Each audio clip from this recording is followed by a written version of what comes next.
আমরা নিজের চোখে নিজের বড় মনে করি, এরকম ডাকাইত আছে না নাই? নিজেরাই নিজে মনে করে কত বড় সাহেব, লাট সাহেব। মান তাওয়াদাআ তারাফা, এটা হচ্ছে সুন্নাতুল্লাহি ফিল আরদ। মান তাওয়াদাআ তারাফা, যে নিচে নেমে থাকতে চায় আল্লাহ ওরে টেনে উপরে উঠায়, আর যে খালি উঠতে চায়, হিংসা করে অহংকার করে উপরে ঠেলতে চায়, ওরে নিচে নামায় দেয় কে? সাইয়েদনা আদমকে আল্লাহ বললেন, আদম সাল্লিম আলা উলাইকা নাফার লাম্মা খালাকাল্লাহু আদম ওয়া কানা তুলহু 60 যিরাআন। নিচে নেমে গেলে যে উপরে ওঠে, আর উপরে উঠতে চাইলে যে নিচে নামে, উদাহরণ দেখেন। আদম আলাইহিস সালামকে তৈরির পর আল্লাহ বললেন, আদম সাল্লিম আলা উলাইকা নাফার, এই ফেরেশতাদের সালাম দাও। কি দাও? সালাম দাও। কোনো প্রশ্ন নাই, আল্লাহ সালাম দিব কেন? ফেরেশতারা আমারে দিব না কেন? আমি আগে দিব কেন? কথা আছে কোনো? যেই সালাম দিল, সালাম দেওয়ার সাথে সাথে ওনার মর্যাদা বাড়িয়ে দিল কে? এত মর্যাদা বাড়ালেন যে নূরের ফেরেশতারা মাটির আদমকে সেজদা দিতে বাধ্য হয়েছে। চিৎকার করে বলেন ঠিক কিনা?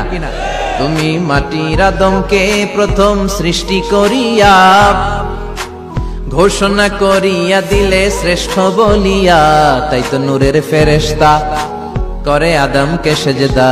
সবার চেয়ে সম্মান দিলে মাটির আদমকে। আল্লাহু আল্লাহু পড়েন, আল্লাহু আল্লাহু তুমি জাল্লে জালালুহু, শেষ করা তো যায় না গে তোমার গুণগান। আল্লাহু আল্লাহু, সুবহানাল্লাহ পড়েন। কি সম্মান আল্লাহ বাড়াই দিলেন। আল্লাহ বললেন, আদম আজকে থেকে তুমি আশরাফুল মাখলুকাত, তুমি খলিফাতুল্লাহ ফিল আরদ, তুমি পৃথিবীতে আমার খলিফা, ভাইস জেরেন্ট অফ আল্লাহ। আল্লাহর খলিফা, আল্লাহর আহকামগুলো পালনের জন্য ভাইস জেরেন্ট। চুরি করলে হাত কেটে দাও, কার আইন? এই কাজ আদম তুমি দুনিয়াতে যেয়ে করবে। জিনা করলে ডেথ পেনাল্টি, হেড অফ, শিরচ্ছেদ করে দাও, কার আইন?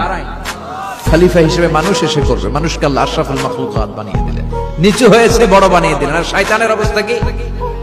শয়তানকে আল্লাহ বললেন সেজদা দে আদমকে। শয়তান যুক্তি দাঁড় করিয়েছে, খালাকতাহু মিন তিন খালাকতানি মিন নার ওয়া খালাকতাহু মিন তিন। আল্লাহ আপনি আমারে বানাইছেন আগুন দিয়া। কি দিয়া? আগুনের ধর্ম উপরের দিকে ওঠে, আর মাটির ধর্ম সে নিচে পড়ে থাকে, আমি কেন সেজদা দেব? শয়তানকে চিরকালের জন্য ইবলিস মালউন, অভিশপ্ত আর জাহান্নামী হিসেবে ঘোষণা দিয়ে দিল কে? এজন্য আপনি ছোট থাকতে চাইবেন, আপনারে বড় বানাবে কে? আর আপনি নিজে যদি বলেন আমি বড়, থাপ্পড় মেরে আপনারে নিচে নামাই দিবে কে? এজন্য বিশ্বনবী দোয়ায় বলতেন, আল্লাহুম্মা জাআলনি সাবুরা ওয়াজআলনি শাকুরা ওয়াজআলনি ফি আইনি সাগীরা ওয়া ফি আ'য়ুনিন নাসি কাবীরা। ও আল্লাহ, আপনি আমারে ধৈর্যশীল বানান, আপনি আমারে শুকরগুজার বান্দা বানান, আমার চোখে আমারে আপনি ছোট বানান, মানুষের চোখে আপনি আমারে বড় বানান। সুবহানাল্লাহ পড়েন। এজন্য সবসময় শুকরগুজার থাকার চেষ্টা করতে হবে। রাজি আছেন তো? যে কোনো মুহূর্তে, যে কোনো পরিস্থিতিতে আমরা শুকরিয়া করব কার? চিল্লায় বলেন কার? আমরা যেন বেশি বেশি আল্লাহ তাআলার শুকরিয়া আদায় করতে পারি। আল্লাহ তুমি তৌফিক দাও। সবাই পড়ি আমিন। উত্তর চান্দোলা হিলফুল ফুজুল ইসলামী সংগঠনের উদ্যোগে আজকের এই তাফসীরুল কোরআনের প্রোগ্রাম। হিলফুল ফুজুল নামটা আমার বড্ড প্রিয়। বিশ্বনবী যখন 15 কিংবা 20 বয়স, কোন বর্ণনায় এসেছে 15, কোন বর্ণনায় 20, তখন তিনি একটা ছাত্র সংগঠন করেছিলেন, ইয়াং স্টারদের একটা অর্গানাইজেশন করেছিলেন।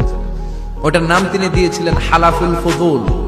হালাফুল ফুজুল, ওইটারই আমরা বাংলা কি বলি? হিলফুল ফুজুল। হালাফ মানে শপথ, oath, we take an oath in the name of Allah. আল্লাহর নামে শপথ নেয়ারে বলে হালাফ। আর ফাদিলা, ফাদলুন, এগুলোর প্লুরাল হচ্ছে ফুদুল। ফুদুল মানে ভালো কাজ।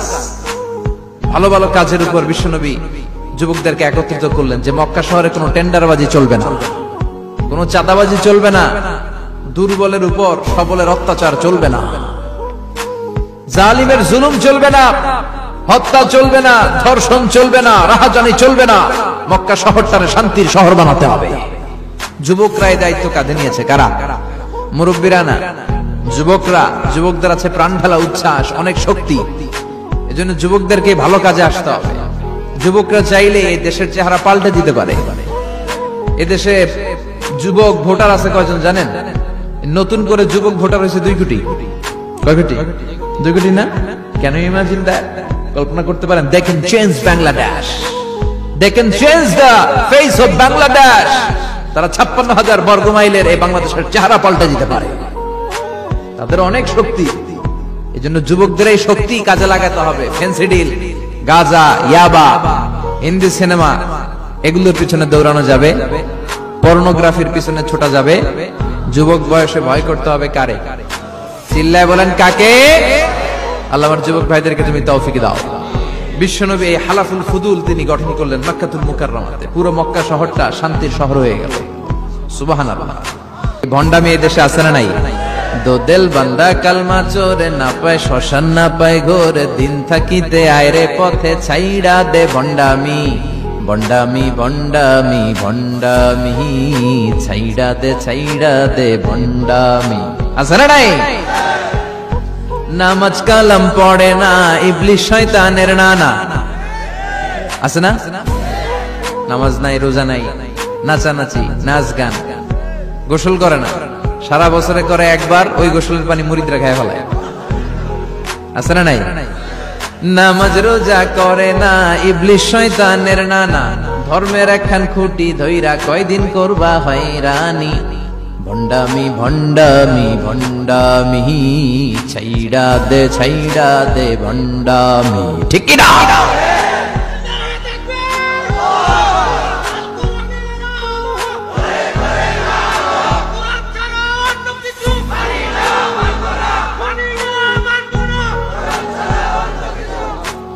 ভণ্ড পীর ও পীর, আমার নানা ভাইও পীর। কথা কন, পীরে পীরে পার্থক্য আছে না নাই? পীরে পীরে পার্থক্য আছে। এজন্য পীর চিন্তা হবে। এদেশে এই পাক ভারতে ইসলাম প্রচারে ওলিয়া উলিয়াদের, পীর মাশায়েখদের অবদানের কোনো শেষ নাই। কিন্তু চিন্তা হবে, কোষ্টি পাথর দিয়ে যাচাই করে নিতে হবে। কারণ এই পীরের আদলে অনেক ভণ্ড এই বাংলার জমিন আছে না নাই? এই ভণ্ডদের সাথে আমাদের কোনো সম্পর্ক নাই। ওনার দরবারে আলোচনা হয়, সাইয়্যিদ কামালউদ্দিন জাফরি সাহেব যায়, আমরা যাই, দেশ বরেণ্য ওলামায়ে কেরামরা যায়, যারা হকের কথা বলে, যারা কোরআন সুন্নাহর আলোকে বলে, কোনো ভণ্ডামি নাই। যাবেন, প্রতি বছর যাবেন। আল্লাহ ডাকে বলে, গোলাম আমি হলাম গাফিরুয যামব কাবিলুত তাওব। আমার কাজ হলো ক্ষমা করা, আমার কাজ হলো তওবা কবুল করা। শয়তানের কাজ হলো ওয়াসওয়াসা দেওয়া, আমাদেরকে ভুল পথে নিয়ে যাওয়া। আর আমাদের কাজ হলো ভুল করে ফেলা, আল্লাহর কাজ হলো ভুলগুলো মাফ করে দেয়া।